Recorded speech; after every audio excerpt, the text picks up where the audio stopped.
தற்போது கிடைத்துள்ள முக்கிய செய்தியை பார்க்கலாம்.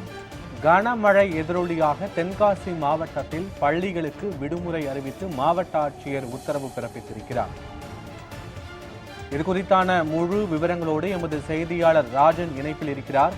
வணக்கம் ராஜன். தென்காசி மாவட்டத்தில் பள்ளிகளும் கல்லூரிகளும் வழக்கம் போல இயங்கும் என ஏற்கனவே தெரிவிக்கப்பட்ட நிலையில் தற்போது கனமழை எதிரொலியாக தென்காசி மாவட்டத்தில் பள்ளிகளுக்கு விடுமுறை அறிவிக்கப்பட்டுள்ளது. கூடுதல் விவரங்கள் என்ன? வணக்கம் பத்மநாதன். அதாவது நேற்று முதல் இன்று காலை வரை கன்னியாகுமரி, திருநெல்வேலி, தூத்துக்குடி, தென்காசி உள்ளிட்ட 4 மாவட்டங்களில் அதிதீவிர கனமழை பெய்து முழுமையாக ஒரு தனித்தீவு போல காட்சியளிக்கிறது. இந்த நிலையில் நேற்று கனமழையின் காரணமாக இன்று பொது விடுமுறை மற்றும் பள்ளி கல்லூரிகளுக்கு விடுமுறை என்று அறிவிக்கப்பட்டிருந்தது. இந்த நிலையில் சென்னை வானிலை ஆய்வு மையம் தொடர்ந்து ஒரு ஆரஞ்சு அலர்ட் என்று மஞ்சள் விடுப்பு என்று அறிவிப்பு விட்டுள்ளனர்.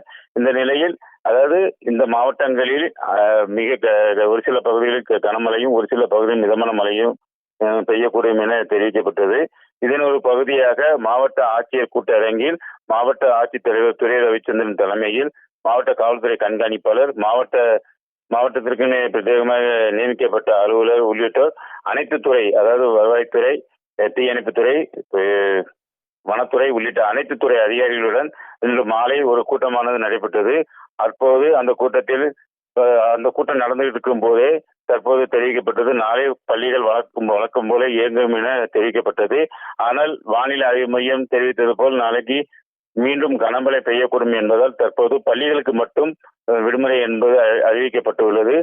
மேலும் மாவட்டத்தில் கல்லூரிகள் வழக்கம் போல செயல்படும் எனவும் அறிவிக்கப்பட்டுள்ளது.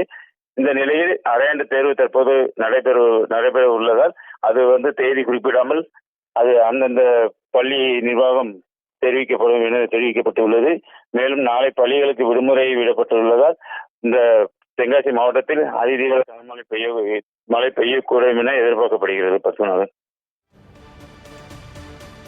முழுமையான விவரங்களுக்கு நன்றி ராஜன்.